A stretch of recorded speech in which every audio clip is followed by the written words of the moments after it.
Agora esta chamada está sendo gravada. Estou acompanhando o celular para do recurso.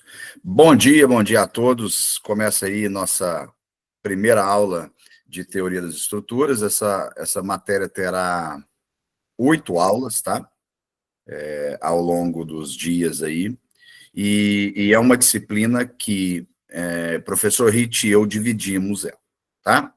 Então, eu começo fazendo as 2 primeiras, que são hoje, o professor Rit faz as 4 intermediárias, e eu faço depois as 2 ou 3 últimas aulas. Não me lembro adequadamente sobre essa informação.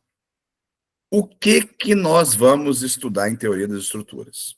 Teoria das estruturas é uma disciplina que analisa o comportamento interno de estruturas, e quando eu digo estruturas, sejam elas de bambu, de concreto armado, de estrutura metálica em perfil W ou em perfil laminado a frio e dobrado, ou madeira laminada colada, qualquer coisa. Uma vez que você conhece o comportamento da estrutura, você consegue remediar ou fazer com que ela suporte aqueles esforços, tá? Então, é como se fosse fazendo uma apropriação, usando a figura de linguagem, fazendo uma apropriação da profissão médica, da área de saúde, seria como fazer um raio-x daquela estrutura para verificar onde são os pontos os quais a gente precisa ter atenção e como essa estrutura vai demandar determinado esforço de cálculo, né? Essa matéria é base para as matérias, né, que são oriundas realmente das minhas disciplinas, que é o cálculo de estruturas de concreto armado, né? Eu sou o professor Cleverton, para quem não me conhece, eu sou engenheiro civil, eu sou engenheiro calculista de muitos anos, mestre em cálculo estrutural de fundações, né? Cálculo estrutural como um todo, mas o mestrado, a dissertação é sobre fundações. E estou aqui para falar com vocês a respeito de teoria de estruturas. Tá? Servidor público também, que não atua na área de cálculo estrutural, mas atuei muitos anos, então a gente vai falar muito sobre isso, tá bom? Gente, meu habitat natural é o quadro, o giz ou o pincel que seja, mas hoje, por uma questão de agenda, não foi possível que eu tivesse lá no meu habitat natural. Por isso que eu entrei, inclusive, em duas telas, porque eu quero ver como é que vai se comportar o recurso tecnológico, nem tão tecnológico, que eu estou tentando usar aqui. Tá? Peraí, deixa eu só fechar o áudio aqui. Tem alguém com o áudio aberto. Fala, Cícero. Professor, bom dia novamente. Bom Tudo dia. bem? Bom dia, tudo bem. Com relação à chamada, como que vai funcionar, professor? Boa. Essa aula, Cícero e demais colegas, não tem exigência de presença, tá? Não há. Essa matéria, ela é complementar. Essas aulas, ou melhor, vou repetir. Essas aulas são complementares. Então, estou aqui só para ajudar o entendimento de vocês na disciplina, propriamente dita. Nós não vamos cobrar presença igual matérias práticas, em que a presencialidade é parte da avaliação. Ficou claro? Beleza, obrigado. Nada. Então, não tem chamada, não tem nada disso, fiquem tranquilos. Essa aula é para realmente tirar as dúvidas de vocês e aumentar o número de contato, de horas de contato de vocês com o professor na matéria tão complexa como essa, que é a teoria das estruturas. Teoria das estruturas é uma junção de 2 antigas matérias chamadas Teorias das Estruturas 1 e Teoria das Estruturas 2, que é a continuação da física mecânica, tá? É uma junção de resmate, resistência dos materiais, com física mecânica. Nós chegamos no terceiro bracinho aí, que é o pré-dimensionamento, que é realmente teoria das estruturas, tá? Muita equação, é uma matéria pesada, tá? Juntamente aí com mecânica dos solos, depois que juntamente com resmate, teoria e concreto armado, são as matérias mais pesadas que nós temos no curso, do ponto de vista de número de equações utilizadas, tá? do ponto de vista do número de equações e do número de interpretações. Por isso que nós resolvemos fazer esse extra classe aí, essa quantidade grande de aulas que não é comum em nenhuma outra disciplina do ensino EAD. Todas elas com uma quantidade menor, né? 4 aulas. Aqui nós dividimos 4 e 4, nós teremos 8 aulas. Como é que é o escopo da nossa disciplina? As estruturas, elas se dividem, e é o primeiro momento que eu vou falar, então já é uma introdutória para a primeira matéria agora.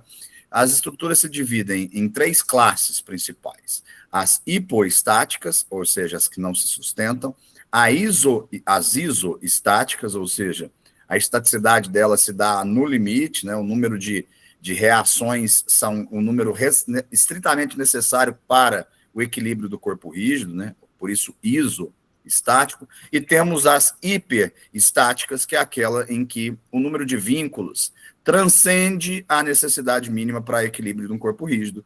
Portanto, são esses 3 estudos de caso, na verdade 2, né, que nós vamos ter. Por que 2? Porque a hipoestaticidade você não quer calcular nada para que seja instável, nada para que caia. Então, a gente só vê a existência dele. Eu vou mostrar quando é que ela ocorre, mas na prática, claro que não, né? Nada se projeta para ser hipoestático. Vocês têm que conhecer o hipo para não projetar o hipo. Mas a gente vai trabalhar, vamos aprofundar mesmo em isoestaticidade e hiperestaticidade. Como é que vai funcionar, então? Eu chego com a primeira parte de isostaticidade, o HIT termina a parte isostática com cargas móveis, que serve para pontes, por exemplo. Eu vou falar sobre cargas, vamos lá, isostático. Falo sobre cargas estáticas, tá? Comuns de edifícios. Depois o HIT vai tratar com vocês de cargas móveis, comuns de pontes, viadutos. Depois o HIT começa com cargas fixas em estruturas hiperestáticas menores. E eu volto com estruturas com cargas fixas em estruturas hiperestáticas maiores, com método dos deslocamentos para a gente trabalhar. Tá? Então, os 2 professores versarão sobre os 2 conteúdos. E eu não sei como está distribuída as semanas. Eu gosto de fazer essas aulas síncronas, sempre pensando que o aluno já tenha lido, já tenha assistido o vídeo e já tenha tentado fazer os exercícios. Você sabe por quê? Porque as aulas remotas vocês já as têm. Então, se for uma aula para o professor, para eu falar o tempo todo aqui, for um monólogo, a aula editada às vezes é melhor para vocês. Então, eu gostaria, e eu posso dizer que o professor HIT pensa semelhante a isso. Quando vocês vierem para a aula, venham cheio das dúvidas. Venham para descarregar as dúvidas. Venham para perguntar sobre exercícios que estão lá mesmo. Qual que é o problema? Se eu não puder resolver aquele exercício, eu pego ele exatamente e mudo 2 valores ali. Mas eu estou aqui para ajudar. Então, façam um favor. Sei que essa é a primeira aula. Façam o favor de virem com dúvidas. Carreguem suas dúvidas para cá, porque é isso que eu acho que é o objetivo principal aqui, tá? Heather, pois não. Bom dia, Cleverton. Tudo bem? Bom dia. Bem, e você? Você falou dúvida, então já pode começar? Agora. É uma viga biapoiada, uma carga distribuída de 10 em cima desses apoios aqui, e depois tem uma parte aérea dela de 20. Para eu calcular o momento fletor. Sim. Aí eu até mandei no Tira Dúvida para o HIT, mas ele ainda não conseguiu me responder. Bora, nós vamos fazer isso hoje. Certinho, então. Vamos fazer isso hoje, fica tranquilo. Com, sem balanço, com engaste, sem engaste. Vamos fazer isso tudo hoje. Certinho, então. Obrigadão. De nada. Aí, moçada, é isso. Agora já sei que uma estrutura em balanço é um objetivo da aula de hoje. Fechou. E outra coisa, né, gente? Aula sábado de manhã, quem já teve aula comigo nos dias à noite do quadro, sabe que eu estou mais animado. Sábado de manhã é difícil, né? A vida é mais difícil sábado de manhã. Então, toda ajuda será sempre muito bem-vinda. Muito bem. Bom, então, nós vamos juntos aqui, inclusive com os recursos que eu vou usar para dar aula aqui, se tiver difícil, Por favor, tá? Vamos nos ajudar. Eu vou usar um softwarezinho aqui. Deixa eu ver se não tem nada. Vou dividir minha tela com vocês.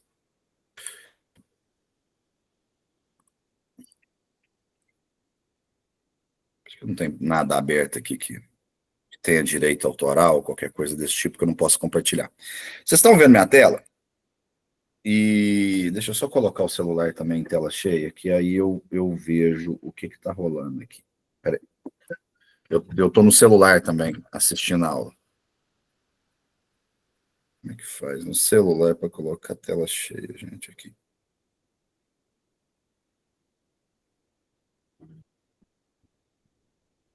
Tchau.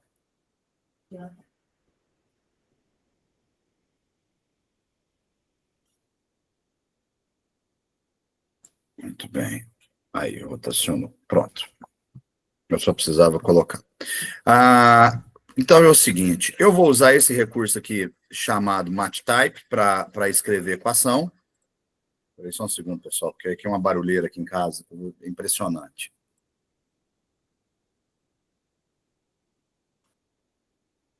Não, e sabe que eu estou dando aula, impressionante. Casa para vocês verem, é isso aí. E eu quero mostrar para vocês um programinha que vai ajudar vocês demais, mas demais, aqui em Teoria das Estruturas. Esse programinha é o F-Tool, tá? Ele é gratuito, ele tem a versão paga, que eu já usei no escritório, né? Que é para cálculos mais rebuscados. Mas aqui, esse, para estudante, ele é perfeito. Por que perfeito? Vocês vão ter que aprender a fazer na mão todas as estruturas que nós vamos fazer, porque elas vão ser cobradas de vocês, né? Eu sempre falo para vocês, o objetivo do ensinamento não é fazer prova, mas a prova é um dos meios, né? É um dos meios que somados, vão lhe levar até o fim, a finalidade, que é a formatura em engenharia civil, nesse caso. Então, infelizmente, nós temos que falar assim, né? Vocês vão ter recursos computacionais na vida profissional de vocês, mas vocês vão ter que aprender a calcular na mão, para que depois você saiba quais são as variáveis que você pode modificar naquela estrutura para que você melhore o comportamento. Se você só sabe software, você vai ter que ficar simulando, apertando botão, até ele se comportar como você quer. Se você calculou, você sabe aonde estão os gargalos, ou os calcanhares de Aquiles aí de determinada estrutura, tá bom? Então, muito bem. Esse é o F-Tool. Aqui está a interface dele, tá? Tem uma aulinha, eu coloquei para vocês, acho que na primeira semana, depois se alguém puder me confirmar, não sai agora da aula não, mas depois na hora que a gente tiver prestes a intervalo, que a gente vai bater um papo mais informal, aí vocês me falam se está lá ou não. Eu coloquei uma aulinha minha, um editorialzinho de como mexer no F-Tool, é até a versão mais antiga do F-Tool, mas não mudaram os comandos não. Agora, se eu não coloquei, gente, é colocar no buscador de vocês aí, no Google, no YouTube, videozinho sobre como mexer no YouTube, no F-Tool. Isso aqui é facinho demais. Tá, o que eu estou fazendo? O que eu vou fazer aqui? Eu vou desenhar uma estrutura qualquer, só para a gente estudar a primeira vez uma hipoestaticidade aqui.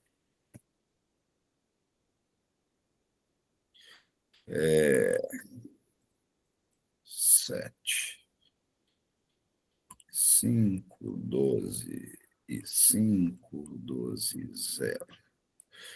Vamos lá, vou criar uma estrutura qualquer aqui, só para a gente estudar aqui.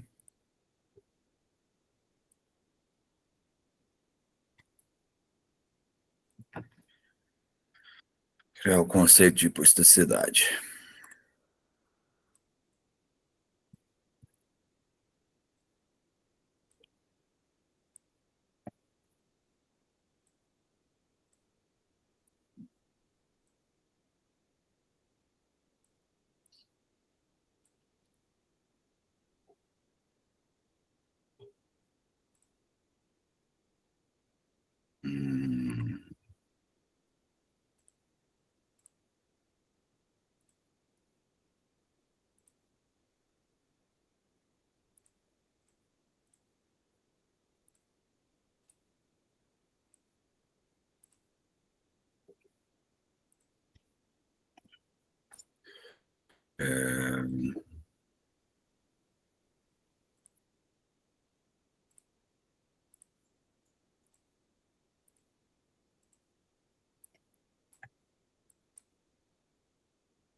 Pessoal,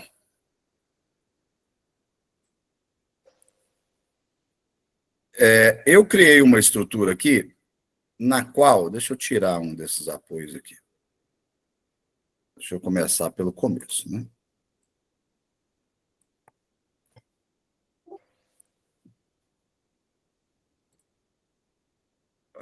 Vou rotular aqui.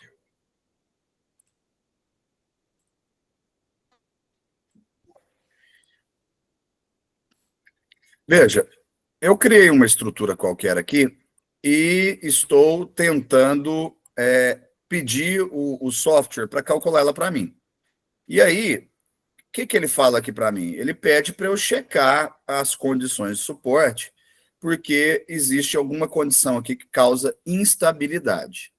O que é a condição que causa instabilidade? Essa rótula que eu acabei de colocar, né? Rótula permite rotação, né? Se eu tenho um pedaço em balanço com uma rótula aqui, a tendência desse cara é cair. Então, aqui teve um ponto que causou instabilidade. Então, é a primeira coisa que eu quero mostrar para vocês. Agora eu vou apelar aqui para o Paint, para eu tentar fazer um desenho à mão aqui e não sofrer muito com... E aí vocês me desculpem, gente, vai virar aquele negócio, né? Imagina uma barra aqui com um apoio aqui de primeiro gênero e um apoio também de primeiro gênero aqui. Vamos lembrar, né, gente? Apoios. Primeiro gênero é aquele que restringe o movimento da estrutura em um sentido apenas na análise. O que eu estou querendo dizer em um sentido na análise? Gente, toda estrutura ela é 3D. Ela é real. Se ela não existe, você está projetando para ela existir. Então, o que eu estou querendo dizer? A gente planifica ou discretiza a estrutura, né? A gente pega aquilo que é 3 dimensões, pega aquilo que é real e transforma isso em uma dimensão só. Ou seja, nós pegamos essa viga com esse pilar e transformamos em barras. Ou transformamos vigas em apoios. Concreto armado permite você transformar o pilar num apoio de segundo grau, de segundo gênero. Ó, isso aqui é um pilar em concreto armado. Já a estrutura metálica, se ela for soldada, o comportamento dela melhora em pórtico. Então, vocês já vão começar a ver que nós temos aqui, dentro das classes da teoria das estruturas, nós temos várias que nós não vamos nem estudar, né? Porque nosso tempo enxugou, a grade da engenharia enxugou, algumas coisas não são mais estudadas. Mas nós temos, né? Se nós estudamos ou não, independe. Nós temos a classe das vigas, que é o que eu vou bater mais forte hoje. Nós temos as classes dos pórticos, vigas, pórticos. Nós temos as classes das grelhas. Professor, essa nós não estudamos. Pois não. Esses pórticos aí são aquelas pontes rolantes, né? É isso mesmo? Sim e não. O pórtico é quando você tem lá um pilar, e uma viga, por exemplo. São várias coisas que são pórticos, mas você tem lá um pilar e uma viga. Certo? Tá lá, ó, de verdade, um pilar e uma viga. Se você quer estudar esse conjunto trabalhando juntamente, o que você faz? Você desenha as barras, as dimensões, largura e altura para nós, a seção geométrica, se eu fizer um corte aqui, ó. Se eu fizer um corte aqui, eu enxergo o que nessa viga? Uma geometria, uma largura e uma altura, correto? Isso nós desprezamos na teoria das estruturas. Nós vamos analisá-las como barras. Simplesmente os seus comprimentos e suas vinculações. Como é? O que é vinculação? como se dá a junção dessa viga com esse pilar e como se dá o apoio desse pilar ou no pilar de baixo ou na fundação, a depender do tipo de fundação.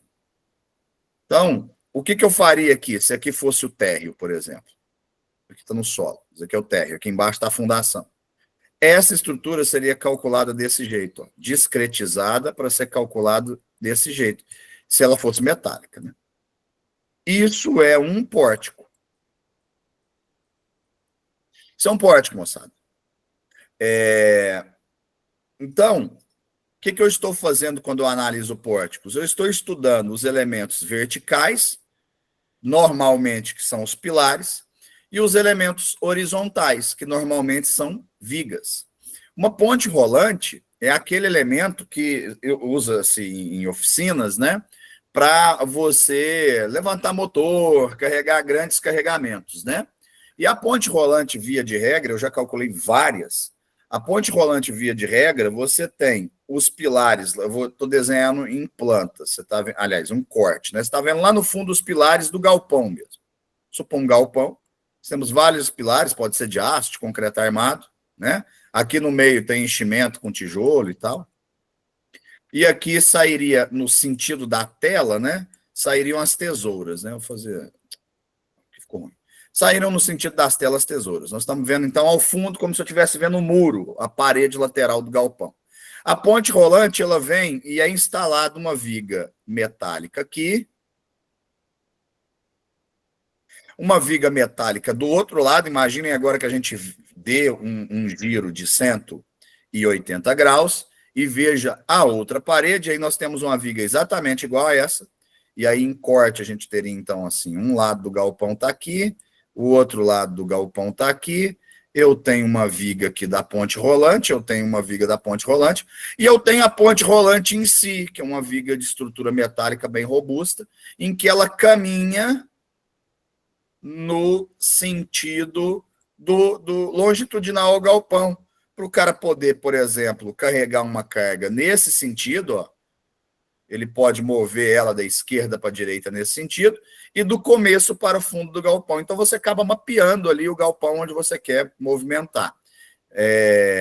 O estudo da carga em movimento, da ponte rolante, por exemplo, se dá com o professor Hitt, quando ele estudar cargas dinâmicas com vocês. Eu falei que era característico de pontes, mas principalmente também característico de pontes rolantes, por isso o nome ponte, né? Ponte é aquilo que não é estático, tá certo?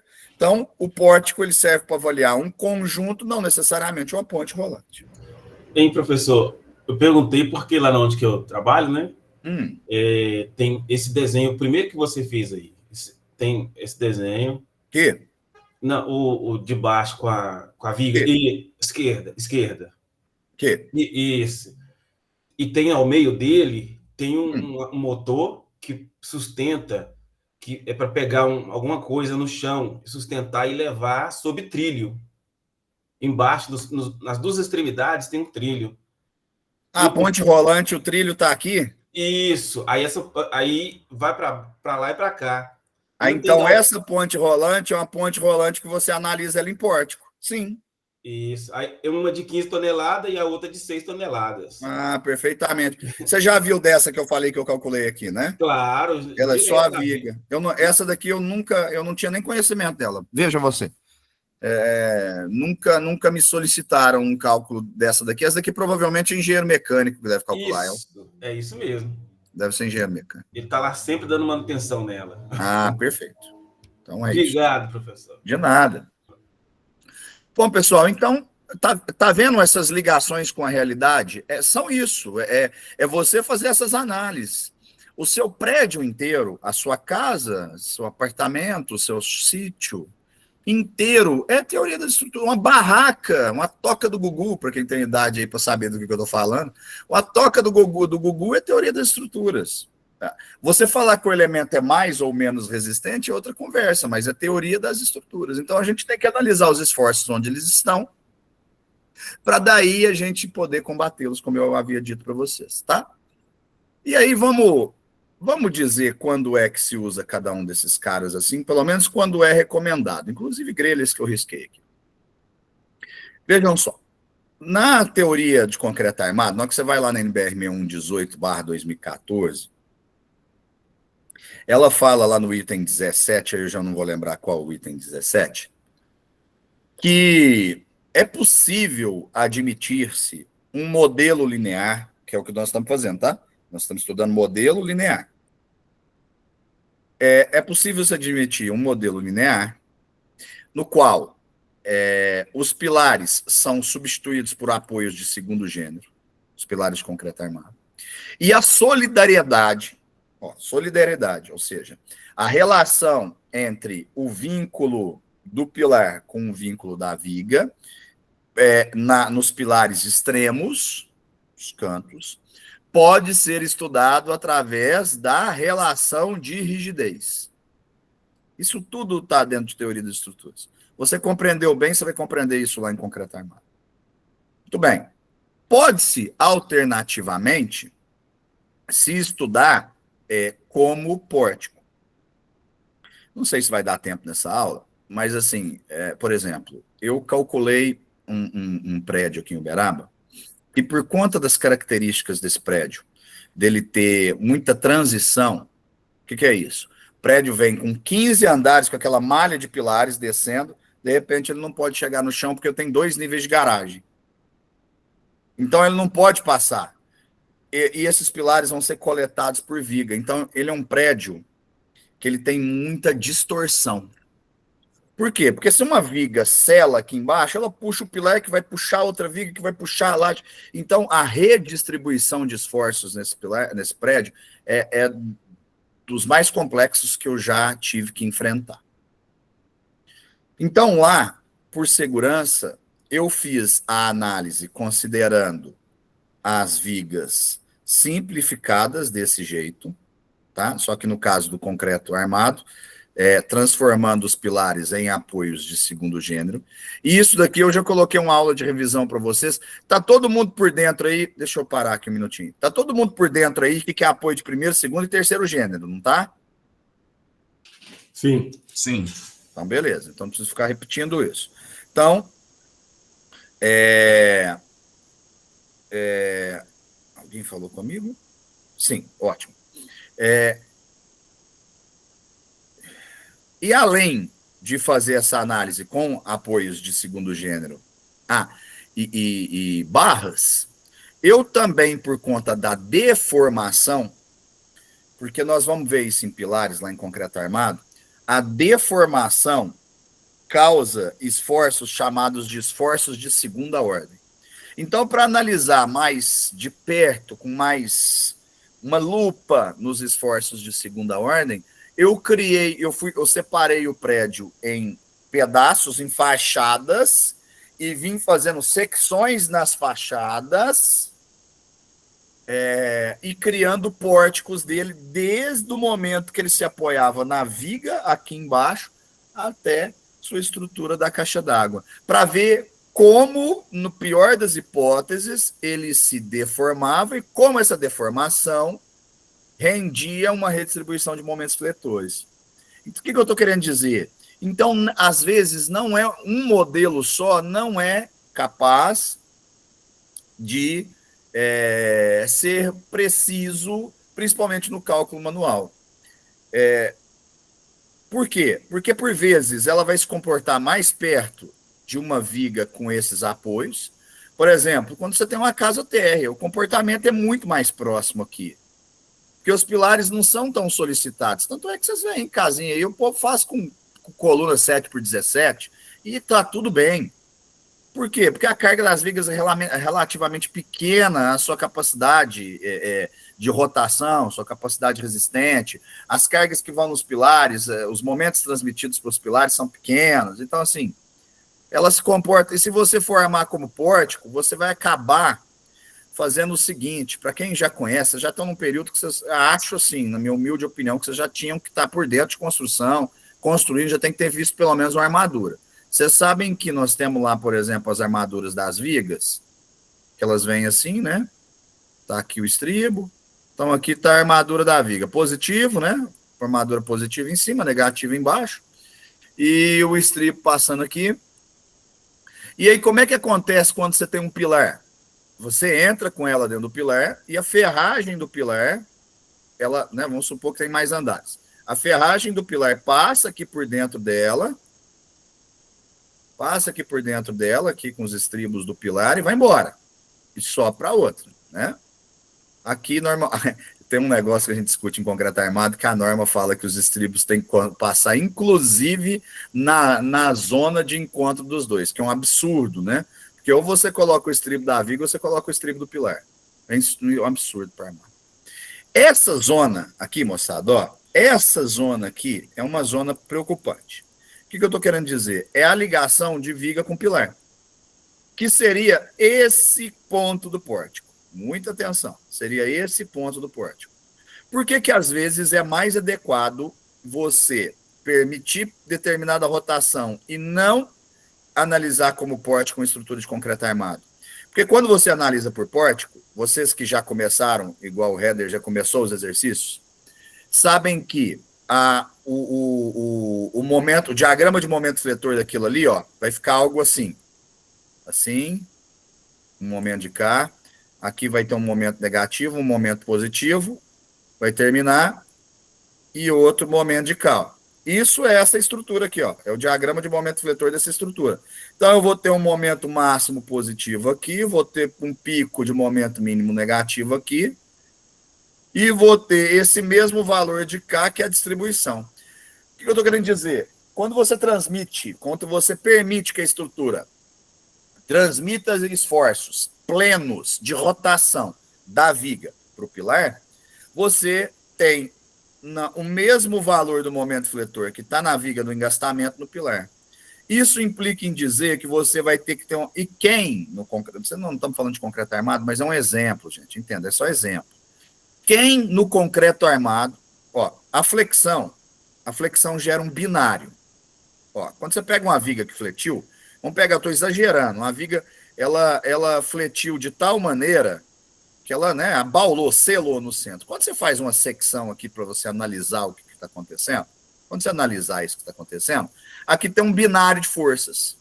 Aqui, na parte de baixo, ela tem uma tração, ó, uma força de tração oriunda da flexão, e aqui ela tem compressão também oriunda da flexão. Por quê? Porque a parte de cima, se você fizer com os dedos, eu sei que vocês me veem na telinha pequena, se você fizer com os dedos isso, ó, enruga a parte de cima e estica a parte de baixo. Tração e compressão. Quem é no concreto armado que resiste ao esforço de tração? O aço. Então, o que você vê no diagrama de momento fletor, o que você enxerga no diagrama de momento fletor, é aonde está, como está acontecendo o binário. Por exemplo, quando a gente vê aqui, ó, esse diagrama de momento fletor, quando, ó, aqui está a linha da viga, a linha da barra, que seria a centroide da barra, o centro dela. Quando você vê que o gráfico está para cima, você está falando que traciona a parte de cima, o bordo superior da viga, e comprime o de baixo. Aqui é o contrário, comprime o de cima, traciona o de baixo. Aqui volta a tracionar o de cima e comprimir o de baixo. Então, teoricamente, aonde eu preciso de... Teoricamente, porque existem as armaduras mínimas, é isso, não vamos falar de lá. Teoricamente, onde eu preciso de vergalhão aqui? Preciso aqui, agora eu preciso nele embaixo, agora eu preciso aqui em cima. E aí eu vou precisar de vergalhão aqui também, que é onde está aparecendo, na parte externa do pilar. Só que isso, dependendo do tamanho do momento fletor, isso vai me gerar, que a gente vai aprender em concreto armado, isso vai me gerar uma área de aço, AS, ou área de vergalhão, muito grande. Então, você começa a comprometer, colocando muita ferragem aqui, ó, passando muito ferro de pilar, colocando muita ferragem em viga, e aí você causa uma patologia estrutural, que é o efeito de gaiola, em que você começa, a ferragem começa a permitir que o concreto se conecte em menores áreas entre si, e aí começa a haver fissuras aqui dentro, e acaba que o engastamento que você tanto prezou quando você criou o modelo pórtico, em detrimento do modelo vigas, acaba ficando comprometido. Tá? Mas isso é uma análise para depois, eu só estou querendo exemplificar para vocês que Tudo isso que vocês veem aí pronto em teoria das estruturas vai ser dados. Vocês vão ver as vigas lá, tantos apoios, igual essa tem uma viga em balanço, com a carga de 20. Da onde vem isso? Gente, depois, em metálica, em madeiras, em concreto, vocês vão aprender a discretizar essa viga. Nesse momento, é como se estivesse te dando pronto, o calculista, como eu fazia com os meninos quando começavam comigo no escritório. Vocês sabem o que eu fazia? Eu dava as vigas todas prontas para eles, prontas, discretizadas, com a carga em cima, igual eu entrego para vocês. O que eles faziam daí para frente? Calculava os esforços, você calculava para mim o número de barras e a altura da seção transversal. Era a primeira parte, era da teoria das estruturas. Aí depois, com a experiência deles, eu só checava para ver se eles estavam entendendo a prática e transformando em teoria das estruturas. Ponto, era isso que eu queria dizer. Tá? Então, isso até agora eu falo demais, né, gente? Isso é um preâmbulo aqui da nossa aula. Então, quando é que tem uma coisa, quando é que tem outra, tá? Então, eu tinha apagado, eu falei sobre modelos, então, de vigas, né? Que é muito utilizado em concreto armado. Modelo de pórticos, que pode ser utilizado em concreto armado, com o exemplo que eu dei, mas é mais utilizado em aço, não é muito em madeira. Dependendo da estrutura da madeira, você tem que analisar em pórtico. Mas eu vou deixar o professor Ritt, que é especialista em aço e madeira, falar mais sobre isso. Já calculei inúmeros projetos assim, mas vou deixar o professor Ritt falar sobre isso. E temos as grelhas. Essas grelhas são as análises tridimensionais das vigas. Aí a gente está vendo, por exemplo, aqui, um andar em que eu tenho várias vigas e, por exemplo, se apoiando em pilares. Ó. Esses símbolos aqui são os pilares que descem e nós estamos vendo as vigas, como elas se comportam. É gostoso até calcular a grelha, tá, gente? Você acha a reação de apoio num sentido, no outro. Mas aonde é melhor calcular a grelha? Quando você quer, inclusive os softwares, se um dia você for operar um software de cálculo, um Eberic, um SuperCAD, o TQS, seja o software que for, ele faz a análise do pavimento pelo método das grelhas no automático. Você pode mudar ele para outro tipo de análise. Então, aqui você considera a interação em 3D da estrutura. É o que nós temos, então, de mais próximo do real. Tá? É o que nós temos mais próximo do real. Esses dois métodos são métodos mais eruditos de cálculo, esse mais ainda, são métodos mais eruditos, que ainda assim refletem a realidade com boa assertividade. Quando eu estou falando de refletem a realidade, moçada, o que vocês fazem em teoria das estruturas, o que você calculou aqui, ó, por exemplo, carregamento de 20 kN aqui, carregamento de 10 kN aqui, um vão A e o vão B aqui, na hora que você calculou isso daqui é real, não tem zero de chance de erro. O erro está, o não 100% de assertividade, está no momento em que você discretiza, ou seja, no momento que você transforma uma planta 3D, uma estrutura 3D, em uma estrutura planificada. É aqui que pode morar o erro, caso a interpretação esteja errada. Por isso que o software interpreta ele como grelhas.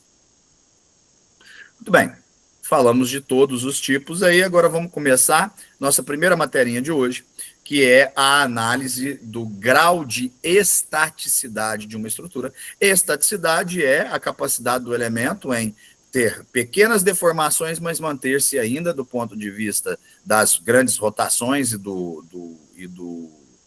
desprendimento e do colapso, de manter-se incólume para isso, tá? Então, não tem jeito melhor... Não tem jeito melhor de eu explicar algo para vocês sem eu ter desenhado alguma coisa aqui. Vamos desenhar uma estrutura aqui. Um apoio de primeiro gênero, um apoio de segundo gênero, um apoio de... vai ser terceiro, né? Um apoio de segundo, uma rótula aqui. E é isso. Vocês podem ver que na primeira semana de vocês é estudo do grau de estaticidade, ou não? Ou tô doido? É isso mesmo. Né? Grau de estaticidade, né? Positivo. Então, beleza. Então, vou começar pelo básico. Você tem aqui um pórtico em que você tem que analisar o que está acontecendo aqui. E aí, você vai calcular o tal do grau de estaticidade. Eu já falei nos vídeos aí, eu dei os exemplos de quando é hipostático, e aqui eu quero bater mais em cima da resolução de exercício mesmo. Não deixem de assistir a aula, porque creio eu que na aula eu dei um exemplo de hipostático. Hipostático imagina 2 pilares de madeira, 2 mourão, você vai e coloca uma viga de madeira em cima e não prende ela. Isso é hipostático. Qualquer movimento derruba ela. Ela está para baixo, ela está apoiada, né? Ela não vem, mas se você empurrar ela para o lado, ela cai. Uma viga de madeira, só em cima de um pilar de madeira. Agora, quando você prega ela, aí você criou outra vinculação, porque já não adianta mais empurrar, que se o pilar não tombar, a viga não tomba. Se você não vencer a capacidade do pilar, do prego, você não tira ela de lá. Então, aí ela cria outra vinculação. Então, muito bem. E aí o dimensionamento do prego é justamente para garantir o que você fez aqui no cálculo. Olha que bonito. Se você chamou de segundo grau, você vai ter que calcular um prego para que ele tenha resistência para segundo grau. É muito interessante isso. Então, o que a gente tem aqui? Nós temos barras, nós temos apoios externos e temos nós. Quando eu não faço nada, por exemplo, aqui eu não mostrei nada, aqui significa que eu tenho um nó rígido, que seria a bolinha fechada ou a ausência da bolinha fechada. Aqui eu tenho um nó rígido, aqui eu tenho um nó rotulado, e aqui, se eu não fiz nada, é porque eu tenho um nó rígido aqui, e tenho um nó rígido aqui, e aqui também tem um nó rígido. O que é um nó rígido, gente? O nó rígido, ele transmite para a barra adjacente ou para o apoio externo adjacente os 3 efeitos: translação no eixo X, translação no eixo Y e rotação. Então, esse nó, por quem que pode me responder? Por que obrigatoriamente esse nó, numa estrutura com balanço, por que ele tem que ser um nó rígido?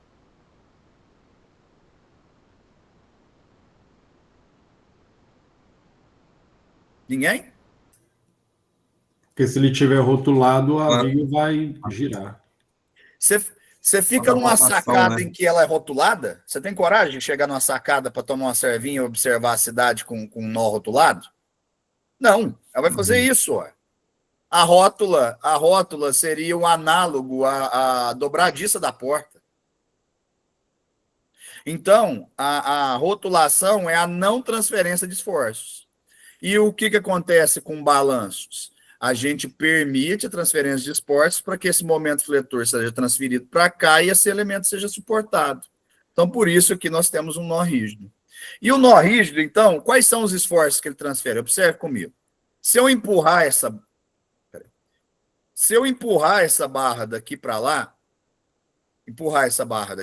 a barra 1, você concorda que ela vai empurrar a barra 2 e vai empurrar a barra 3 aqui, a barra do pilar? Vamos dar nome?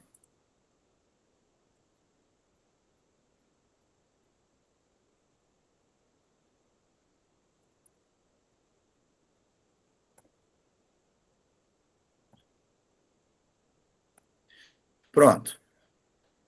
Se eu empurro a barra 1, concorda comigo, na horizontal, ela vai empurrar a barra 2 e vai empurrar a barra 4? Entendeu uma rotação na barra 4, porque ela está perpendicular? Vai. Se eu fizer um esforço para baixo, nessa barra 1, ela vai passar esse esforço também para a barra 2 e vai comprimir a barra 4. Então, ela está transferindo todos 2 esforços de translação no eixo X e no eixo Y. Ou seja, segundo gênero. Mas ela também, se eu tento rotacionar ela, o que ela faz? Ela se agarra, abre e fecha aspas, na barra 2 e na barra 4 para não cair, para não rotacionar. Portanto, ela transmite esses 3 esforços. Nesse caso aqui já, então, se ela transmite os 3 esforços, o valor dela, vou chamar de Y barra, não sei nem como é que eu chamo isso lá na aula. O valor do Y barra dela é 3. Nesse caso aqui, Se eu tiro o apoio 6, se eu arranco fora esse apoio 6 aqui, arranco não existe, né? Se eu arranco essa barra 6 com esse apoio de primeiro gênero, o que acontece com essa barra 3? Ela rotaciona e cai.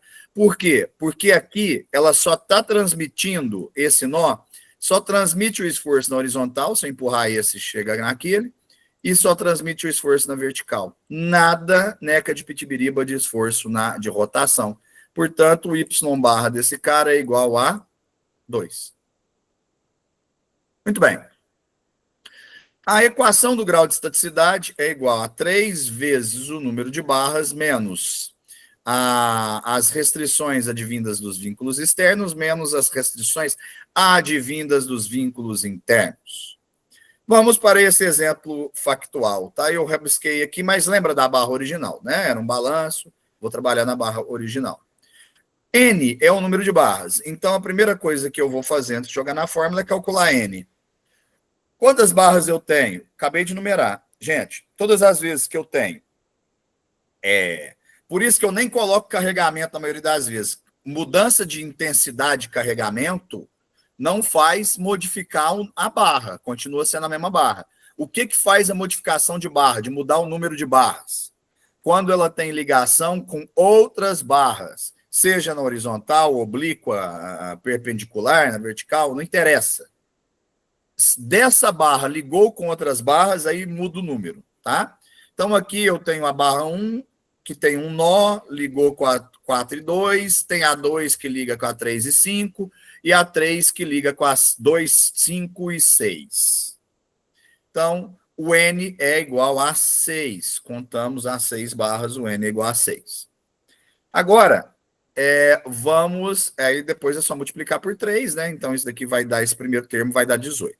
Vamos ver o VE. O VE, basta você contar quantas restrições cada apoio lhe permite, né? Então, aqui nós temos um apoio de terceiro gênero. Se ele é terceiro gênero, ele restringe a translação em X, translação em Y e rotação. Aqui nós temos um apoio de segundo gênero. Se ele é de segundo gênero, ele restringe 2 movimentos, X e Y. Aqui eu tenho um apoio de primeiro gênero, então ele só restringe um movimento, só no sentido Y. Então, quer dizer que o VE nada mais é do que a soma de todas as restrições que vêm dos apoios. Então, nós temos 3 com 2, 5 com 1, 6. Muito bem. E agora? Agora nós temos o VI. O VI, a gente vai usar uma formulazinha. O VI, ele é o seguinte, a gente vai fazer a formulazinha assim. N menos 1 que multiplica Y barra. Eu acho que até o professor José Pianca que fez essa aula aqui. Aí ele fala do bonequinho caminhando, você faz como que você bem entender. I é de vínculo interno, então a gente vai procurar os nós. E aí, onde estão os nós? Todo começo e final de barra tem um nó, aqui tem um nó também. Todo começo e final de barra. Então vamos, em homenagem à nossa escrita ocidental, vamos entrar na estrutura e analisar ela da esquerda para a direita, de cima para baixo. Muito bem. Aqui é o primeiro nó. Você vai se perguntar, quantas barras saem desse nó? Uma apenas. O N é quantas barras saem do nó. Então, aqui seria, teoricamente, 1 menos 1, 0. Vezes o valor da restrição, quantas restrições esse nó permite. Nesse caso, é um nó rígido. Se não tem nada, se não tem a bolinha, é nó rígido. Então, seria vezes 3, que vai dar 0, né? Porque 1 menos 1 vezes 0, qualquer coisa vezes 0 é 0.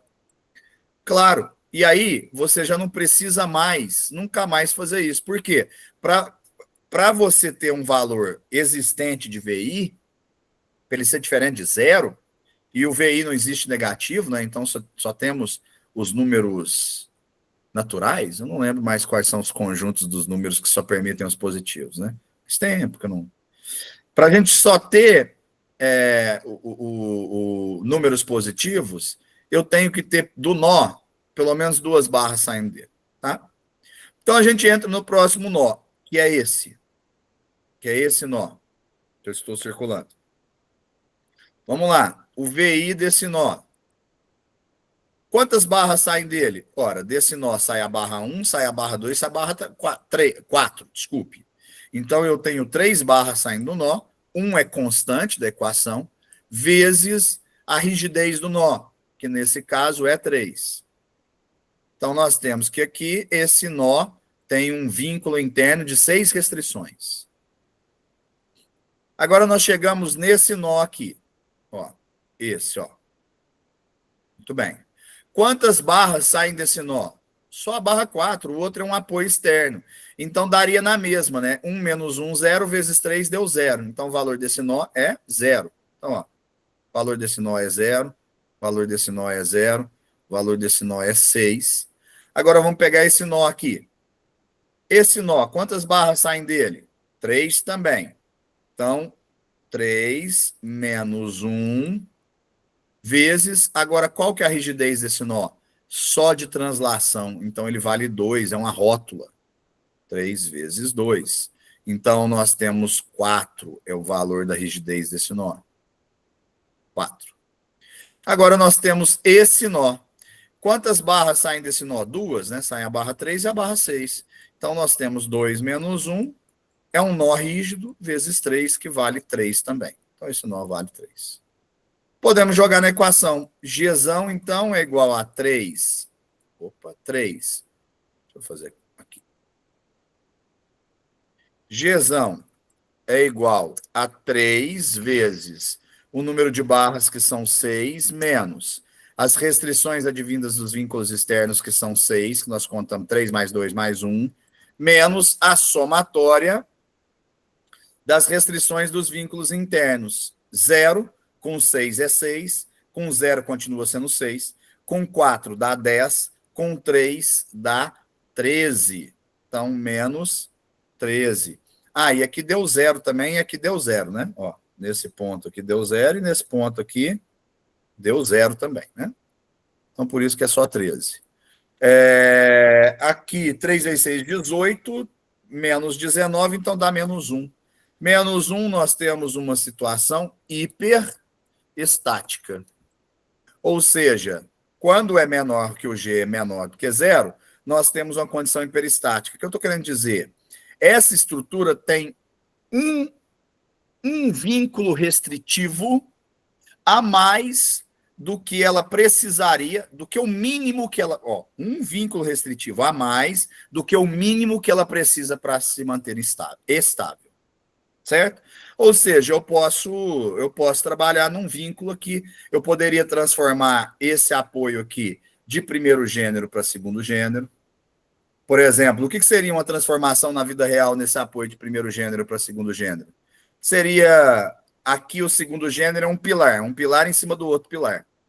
Poderia ser, por exemplo, apoiar esse pilar numa transição, numa viga de transição. Vigas de transição geram apoios de primeiro gênero.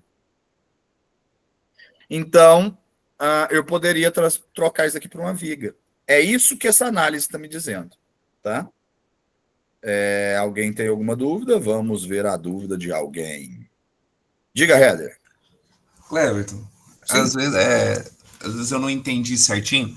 Tem um vídeo seu que você olha a estrutura assim e você fala, é óbvio que ela é isoestática. Aí você fala do número de equações igual ao número de... Sim. Número de restrições, né? Isso. O número de incógnitas igual ao número de... Para ver, assim, batendo o olho só, como que é. Sim, ó. Sim, ó. Às vezes eu falo óbvio, né? E eu tenho que me policiar com relação a isso, né? É óbvio para mim, né? Às vezes não é óbvio para vocês. O que nós temos aqui? Deixa eu ver se já treinar um match type. Peraí que eu já treino, eu vou te responder aqui. Somatório. Nós temos o quê? As 3 equações da mecânica clássica, nós temos que a somatória das forças em X é igual a 0, certo? Dizendo que tudo que esteja para cima,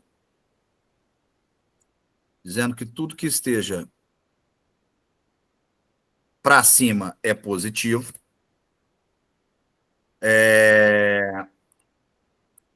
Nós temos... Para frente, Cleverton. Oi? É X. Ah, perdão, X. exatamente. Está para frente. Tudo que está na horizontal da esquerda para a direita é positivo. Nós temos a somatória das forças em Y, dizendo, e tem que ser nula, né, gente? A gente está falando da terceira lei de Newton, né? Dizendo que tudo que esteja para cima é positivo. E nós temos a somatória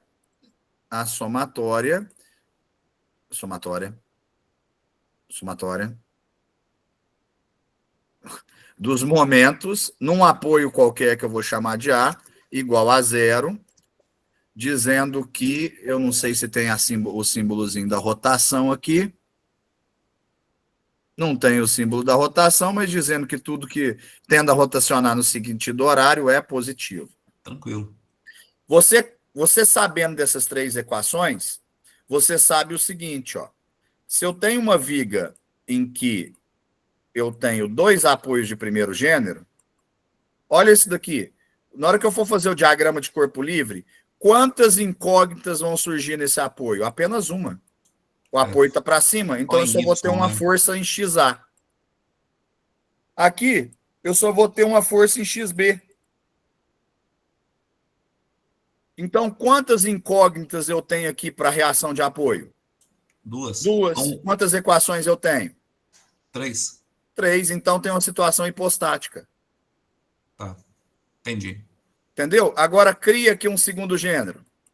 Vai dar 3, né? 3, eu tenho uma situação isostática. E se passar... Agora cria aqui um engaste. Eu vou ter que descobrir um momento fletor, uma reação para cima, uma reação para o lado. Então eu tenho 3 incógnitas aqui, mais uma aqui, 4, mais 2 aqui, 6. 6. Eu só tenho 3 equações. Hiperestática. Entendi. Entendeu? Entendi. Obrigado. Nada. Então, basicamente, e isso você resolve pelo G, né? Eu entendi sua pergunta. Você não quer ficar fazendo G. Se eu falei que era óbvio, você quer enxergar o porquê que é óbvio. Mas quando eu falo isso, eu falo pautado nessa explicação que eu te dei agora. Até pesquisei umas outras resoluções de grau de elasticidade, que o cara fala que são 3 vezes o engaste, 2 vezes o apoio fixo e 1 vez o apoio móvel, menos 3. Para você achar o grau de estaticidade externo. Ué, dá na mesma? Dá, mas na hora que eu fui fazer por ele, eu não cheguei no grau de... O externo, tranquilo. Mas na hora que eu fui fazer a linha de raciocínio, o interno não deu certo. Mas aí eu fiz desse jeito aí, que você fez anterior, deu certo. Então, fechou. Eu peguei o rapazinho, fui andando com ele e colocando as restrições. Foi andando com o rapazinho, igual o professor Zé Piano. Não, beleza. Eu acho que esse N-1 resolve a maioria dos problemas aí.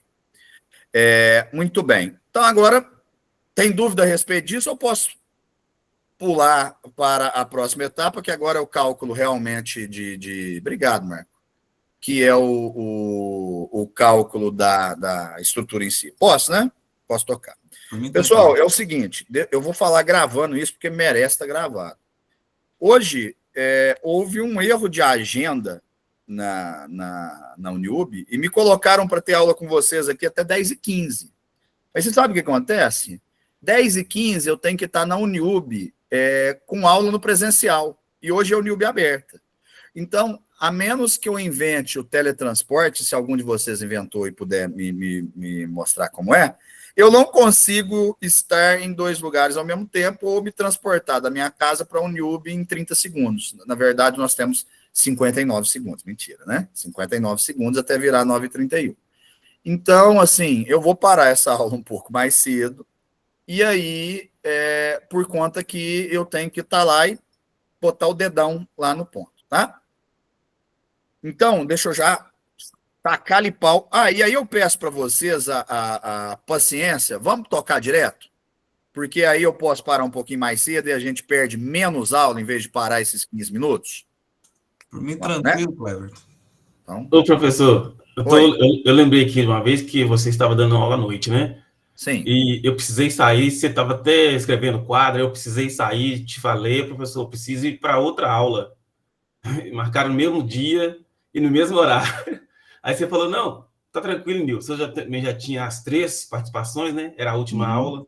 Eu te comuniquei, você ficou meio assim, sem entender. Eu tive que ir para outra aula, infelizmente. Agora eu entendo. Agora eu entendo. Bem, então vamos lá. Deixa eu criar aqui uma situação, vamos começar do mais simples para o mais, né? Deixa eu criar aqui um negocinho parecido com a estrutura que o nosso colega acaba de perguntar. Então vamos lá, ó, vou criar, né? Não vou ficar narrando aqui não. Vou criar os nós. Tem 2 balanços ou um balanço só? Um balanço, a esquerda ou a direita? Direita. A direita, tá. Ah, deu certo. Então, aqui, vamos falar que aqui tem 4 metros. Vamos falar que aqui tem um balanço. Apoio fixo à esquerda e um apoio móvel no centro. Certo. Vou falar aqui que tem um balanço de 2. Pronto. Não, o que eu fiz aqui, gente? Larga de ser burro. Você é burro, menino. Aqui, eu quero a bolinha. X igual a 4. X igual a 6. E esse daqui, tchau. Muito bem. Fechei aqui, vou fazer a estrutura conforme a sua dúvida. Nós temos, então, uma segunda ordem aqui, pelo que você me disse. Nós temos uma primeira ordem aqui, como você me disse. Nós temos uma carga distribuída. A carga varia em cima dela? Varia. Você não vai colocar os mesmos valores, né? Não, vou mudar os valores, mas no entre-eixo aqui. Entre Aí esse, ela tá com 10 aqui e 20 na balanceada. mas inteiro, no entre-eixo inteiro aqui. É isso, entre os eixos inteiros. Ela está distribuída aí Então, de eu 10 vou mudar para km por 12. metro. E aqui é 20, eu vou mudar para 22. Quer que eu passe? As distâncias você lança aí ou você quer que eu passe? Não, eu já até lancei. Já até lancei. 4 e 2. Tá? Tá certo, entendi. Certo? Entendi. Lancei aqui. 4 e 2. Sim. Pronto. Vamos. Deixa eu só atribuir as propriedades. Se possível, também, se der tempo, aí você faz o diagrama para mim, para eu entender também? Vou fazer tudo, ué. Vai fazer todo o esforço cortante e tal? Tudo. Beleza, tudo. então. Resolver essa viga inteira. Obrigado. Nada. Eu estou só criando uns parâmetros aqui que nós vamos conversar depois lá no hiperestático, tá? Certinho. Aí a gente conversa sobre esses parâmetros que eu criei aqui. Então, muito bem. Vamos que vamos. Vou fazer uma captura de tela aqui. Espera aí, eu consigo minimizar isso. Ó, vai dar certo. Vocês estão vendo minha tela. Vou minimizar. Deixa eu até fechar minha câmera aqui para ficar menos pesado o vídeo, já que a gente vai trabalhar com imagem aqui, vocês não precisam ver meu carão aqui. Aqui, aí eu consigo fechar um pouquinho mais. Boa. Agora eu pego o MatType, põe ele de cá. E consigo... Boa. Gente, eu estou aprendendo, tá? Eu falei isso para vocês, eu tenho que melhorar nessas questões de tecnologia. Eu sou muito acostumado com quadro. Muito bem, nós temos essas equações, tá? Aí eu vou para o Paint rapidinho. A primeira coisa que nós temos que fazer é o diagrama de corpo livre. Então, eu vou traçar a barra. Ó, veja bem, eu vou traçar a barra.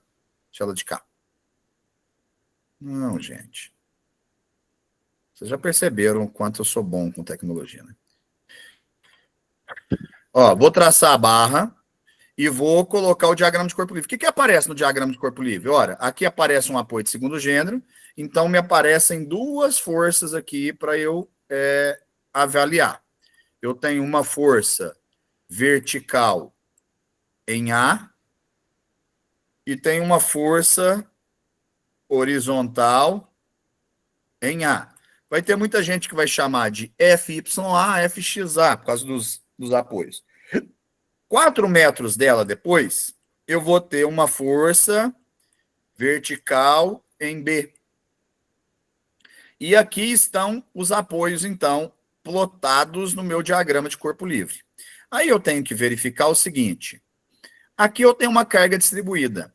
Para fins, apenas para fins de determinação da reação de apoio, que é o primeiro passo para depois você fazer os diagramas, somente para determinar, somente, você pode trocar a carga distribuída pela sua resultante. E aí vamos lembrar da física? Aonde está a resultante de uma área? Depende da área, depende da geometria da área. Você está vendo aqui um carregamento que nasce com 12 kN por metro e chega nesse ponto com 12 kN por metro. Ou seja, ele é contínuo, um carregamento distribuído linear. Linear. Não varia. Poderia ser linear também se fosse triangular, né? Linear é tudo aquilo que responde a equação de primeiro grau, né? Mas ela não varia. Até me fugiu o termo, desculpe. Então, isso daqui é um retângulo, gente. É um retângulo com 4 metros de comprimento, com 12 kN por metro de altura. Então, a resultante de um carregamento vetorial é igual à área do carregamento vetorial. Então, basta eu calcular essa área aqui. Então, eu venho aqui e área 1 é igual a 12 kN por metro, vezes 4 metros. Ó, metro vai simplificar com metro no denominador, metro no numerador, simplificou, caiu, ficou quilonewtons. 4 vezes 2, 8, 4 vezes 4, 1, 48 quilonewtons. Pronto, quilonewtons. E aí, aonde ele vai estar? Ora, no baricentro. Aonde você... Quem já rodou caderno aí, sabe que para você pegar um caderno que é retangular, para você rodar ele, você tem que colocar a mão no centro dele, o dedo no centro. Quem já rodou uma bola de basquete sabe que essas figuras regulares, menos o triângulo, né, o retângulo e a circunferência, tem o seu baricentro no meio deles. Então, o centro aqui é no meio, exatamente no segundo metro a contar do apoio A. Então, eu venho aqui e coloco a minha carguinha na metade entre as duas reações de apoio, que vale 48 quilonewtons. E aí depois eu venho aqui, vamos de novo, e vou olhar o balanço. O balanço tem 2 metros e eu tenho também uma carga distribuída linear, invariável, que é a de 22 quilonewtons. Porém, ela é diferente da outra, então eu preciso criar outra resultante. Se fosse 12, a mesma pela viga inteira, eu podia criar uma resultante só. Suponhamos que fosse 12 inteira. Eu poderia fazer 12 vezes 6, 6 vezes 2, 12, vão 1, 6 vezes 1, 6, 72 quilonewtons, disposto aonde? Na metade do comprimento inteiro da viga, 4 mais 2, 6, que estaria aqui, ó, no terceiro metro. Era só colocar ele aqui no terceiro metro. Mas mudou, se mudou, nós temos que calcular essa outra resultante. Então, a resultante 2, ou a área 2, como queira, é igual a 22 quilonewtons por metro, vezes 2 metros, que é igual a 44 quilonewtons. Tudo bem, aí eu venho aqui, o que eu faço? Ponho ele no baricentro do carregamento. Se o baricentro se ele tem 2 metros, a metade tem 1 metro de B, ele vai estar posicionado aqui, ó, a 1 metro de B e a 1 metro do final do balanço. Então, nós temos ele aqui, ó. 44. O grande segredinho aí é a gente compreender perfeitamente as distâncias. Então, eu vou cotar. Aqui, aqui, aqui. Dessa reação vertical em A para essa carga, eu tenho 2 metros. Daqui, dessa carga até a reação B, eu tenho 2 metros, porque, ora, tinha 4 metros, né? Metade, metade. Daqui eu tenho 1 metro. E aqui eu tenho 1 metro.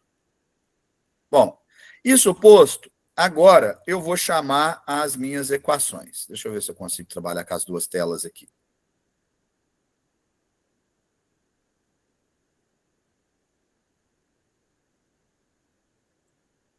Gente, quantidade de pernilongo aqui em casa tá algo assim assustador.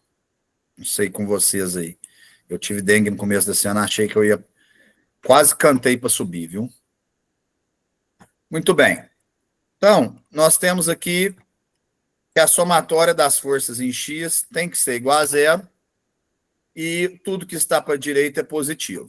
Então, vamos lá. Eu não estou sabendo mexer nisso direito. Mas, vamos lá. O que tem força de X, em X aí? Olha nesse desenho aqui. O que tem na horizontal? Somente esse vetor aqui. Ó. É só essa força. Então, eu vou dizer que FXA, ou seja, força horizontal, eu chamei de H, né? FHA é igual a quanto? Zero. Porque a somatória de todas as forças tem que dar zero e só tem ela, portanto, automaticamente ela é zero. Pronto. Uma incógnita já desapareceu. Agora vamos fazer a segunda, que é a somatória das forças em Y. Somatório das forças em Y. O que tem em Y? Eu vou pegar tudo que está para cima, depois eu vou pegar tudo que está para baixo. O que tem para cima? Temos FYA mais... ele não permite espaço, é isso que ele está gritando aqui comigo. Mais FYB. Mais alguma força para cima aí? Não. Então, vamos colocar as forças que estão para baixo, porque olha a convenção. A convenção me diz que o que está para cima é positivo. Então, por isso que eu chamei de mais FYA mais FYB. Agora, vamos para baixo é negativo. Menos 48 quilonewtons, menos 44 quilonewtons. Tem mais alguma força na vertical nesse cara? Não. Se não tem mais nenhuma força, eu fecho a equação e digo que isso é igual a zero. Então, eu posso fazer isso daqui, ó, só para facilitar a minha vida, para depois, né? Eu vou fazer o seguinte, né? 48 mais 44 dá 12, 92, né? 92, ficava menos 92, passou para cá, ficou 92 quilonewton. Só vou deixar a equação arrumada desse jeito aqui. Então, pronto. O que acontece aqui, gente? Eu tenho duas variáveis para uma equação só. Não vou sair, né? Vou sair nunca disso aqui. Então, eu vou ter que achar outra equação. Vou pegar quem? Vou pegar a somatória dos momentos num apoio qualquer. Nesse caso, eu fiz em A, que eu acho que é sempre mais fácil vocês analisarem pelo primeiro apoio. E aqui é algo que os alunos costumam errar muito. Muita atenção. Quando você vai fazer o momento fletor, você vai ter uma ótica para isso. Deixa eu fazer uma captura aqui. Já eu respondo a pergunta. Quando você for fazer um momento fletor, o que vai acontecer aqui? Veja, eu vou fazer o momento fletor em A. Aqui eu apoio A e aqui eu apoio B. Eu vou fazer um momento fletor em A e eu sempre falo para vocês, tentem fazer um momento fletor à esquerda, vai facilitar a vida demais de vocês. Então, quando eu vou fazer o somatório de momento fletor, eu vou olhar para esse ponto A. O meu mundo tornou-se o apoio A. Tudo, na hora que eu for fazer no momento fletor, tudo se relaciona com o apoio A, tá ok? Tudo se relaciona com o apoio A. Então, o meu mundo está no apoio A. E aí a gente vai lembrar que momento é igual a força vezes distância. E aí, então, nós vamos pegar todas essas forças e multiplicar pela distância de quem? Do apoio A. E aí a gente vai verificar se essas forças são positivas, se essas tendências de giro são positivas ou negativas, usando aquela convenção de que tudo que tenda a girar no sentido do relógio é positivo. Girou horário é positivo, girou anti-horário é negativo. Depois nós vamos trocar essa convenção no que a gente entrar em peristático e eu vou contar para vocês depois o porquê. Mas aqui atenha-se a isso. Então nós temos aqui essa convenção. Ah, professor, mas se eu mudar a convenção vai mudar o valor? Não, claro que não. Você podia chamar de positivo o que está para baixo, de negativo as forças que estão para cima. Você podia chamar de negativo a força que está da esquerda para a direita de positivo. Você só tem que saber no final que na hora que o resultado der 30, você está falando que o pilar está puxando a força para baixo, se você tiver invertido. No meu caso aqui, se der 30, por exemplo, a reação de apoio em A, nós estamos falando que o pilar está fazendo uma força para cima de 30. Então, é por isso que eu falo para vocês manterem as convenções. Mas, enfim, vamos lá. Momento é força vezes distância. E essa distância, qual que é o segredinho? Ela tem que ser perpendicular à barra. Ah, mas se eu tenho um carregamento oblíquo? Gente, acha as componentes, né? Decompõe. Não vou trabalhar com isso agora porque eu trabalhei no vídeo. Decompõe. Muito bem. Aqui elas já estão perpendiculares. Então, vamos fazer a somatória de momentos aqui. Agora, observando esse negócio aqui. Ó. Força A. Força A. Então, eu tenho força horizontal em A. Vou fingir que eu não sei que ela é zero, hein? Eu já sei que ela é zero. Vezes, qual é a distância da força A para o ponto A? Zero. A força A está aplicada, ó. A força A é uma força de reação que está aplicada no ponto A, portanto, ela é zero. Vezes a distância é zero. Então, ficou zero vezes zero, né? Mas, qual que é a próxima força que eu tenho? A força em YA, que também está aplicada no ponto. Ó, qual que é a distância dessa força? A força está aqui, ó. É a força de reação. Qual que é a distância dela para esse ponto? Ela está em cima do ponto, a distância é zero. Portanto, vezes zero também. Então, daqui para frente, no próximo exercício, vocês vão ver que eu não vou nem fazer isso daqui. Quando a força estiver em cima do ponto que eu estou analisando, eu não vou nem colocar ela no cômputo, porque eu estou provando aqui os motivos, porque ela é zero. Agora, vamos lá. Da esquerda para a direita, estou caminhando nesse sentido. Eu já mapeei essa força, já mapeei essa força. Qual que é a próxima força que aparece? A 48. Isso daqui é só para, né? Isso daqui é um DCL, um diagrama de corpo livre. Então, estou caminhando no diagrama de corpo livre, a próxima força que aparece é 48. Qual a distância dela para A? Lembra? A gente está fazendo momento em A, nosso mundo é A. Qual a distância para A? 2 metros. Então, se momento é força vezes distância, aí a gente analisa. Gente, atenção aqui. Essa rotação, ó, se isso daqui fosse rotacionar, deixa eu abrir minha câmera aqui.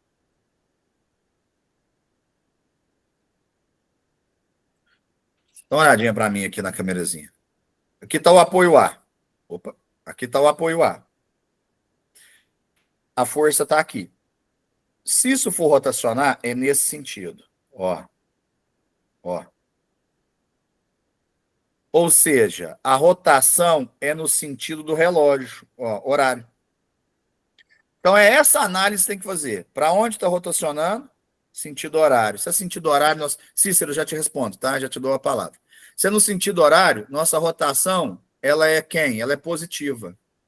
Então, mais 48 quilonewtons vezes a distância dela para o ponto A, 2 metros.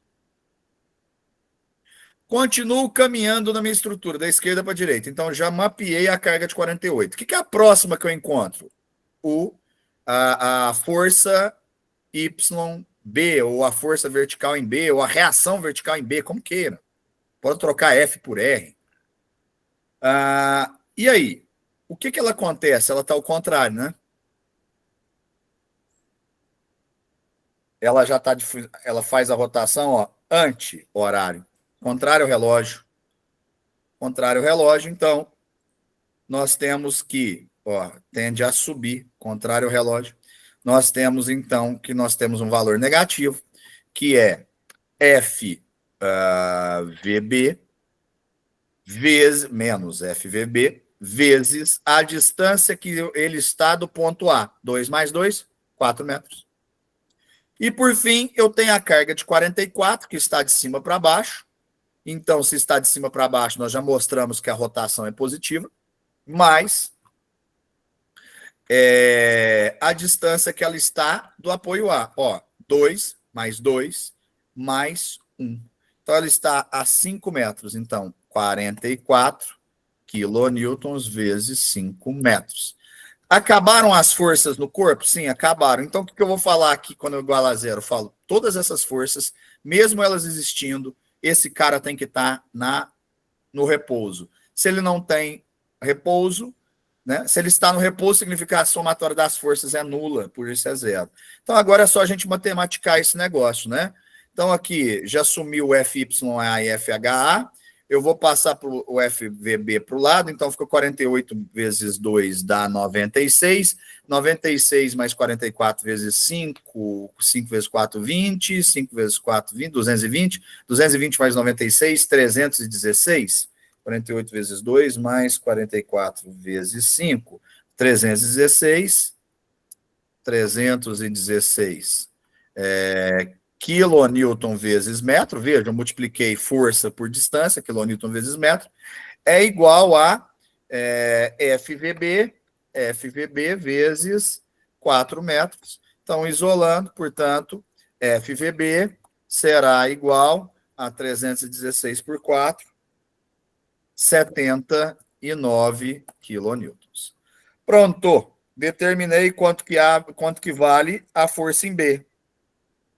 Já que eu determinei quanto vale a força em B, eu posso voltar aqui na minha equaçãozinha e fazer o quê? Substituir a força em B e determinar. Então, quer dizer que a força em YA é igual a 92 quilonewtons, menos a força em B era positivo, passou para lá negativo, menos 79 quilonewtons. Então, nós temos que a força YA é igual a menos 92, 13 quilonewtons.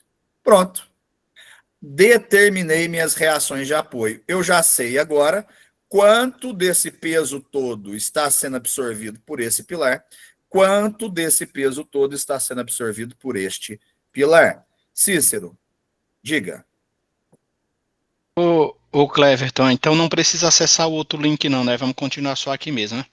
Ah, gente, será que eu fico com medo de ter aluno acessando outro link e depois falar que eu não dei aula? Quer que acessa lá? Sai aqui e acessa lá, então é melhor? Eu vou responder a pergunta do Header e a gente continua de lá, pode ser? Perfeito. Tá. Header, diga. Cleverton, Oi. existe a possibilidade, é lógico que não, né? Mas é porque você fez a reação de apoio. Uhum. Aí uma reação de apoio deu positiva e a outra negativa? Não, aqui deu as duas positivas. Não, eu sei, mas no meu exercício... Ah, existe. Lógico pode que existe. ser. Opa, pensa comigo aqui. Pensa comigo aqui. É porque a carga maior, ela tá na balanceada. Isso, então... pensa comigo isso aqui, ó. Eu tenho um apoio aqui e um apoio pertinho aqui. E aí eu tenho um balanço gigante. Essa estrutura, o que ela está querendo fazer? Ela está querendo cair. Então, aqui apoia para cima, para ela não rodar, essa daqui puxa. Então elas podem dar no sentido contrário. Pode, então, claro né? que pode. Não tinha Na acontecido. verdade, isso é muito comum, tá? Tá, porque não tinha acontecido nenhum exercício que eu fiz. Esse é o primeiro. É porque, assim, aí eu já, de novo, vou voltar para o cálculo estrutural. A gente tenta evitar isso daqui, ó, porque o concreto não responde bem à tração. A gente tenta evitar isso daqui. Como? Aumentando o intereixo e diminuindo o balanço. Mas tem hora que não dá. Se não dá, o pilar está aí puxando, ele vira um tirante. É um pilar, mas a sua função é de tirante. Então existe sim, tá? Entendi. É porque o meu aconteceu. Obrigado. De nada. Vamos mudar de link, convido todos vocês a mudarem de link, tá? Beleza? Já podem ir para lá, vou encerrar a gravação. Só para minha consciência não ficar sobrecarregada, porque alguém tentou entrar lá e eu não estava. Valeu? Tô indo para lá, só parar a gravação aqui, tô indo para lá.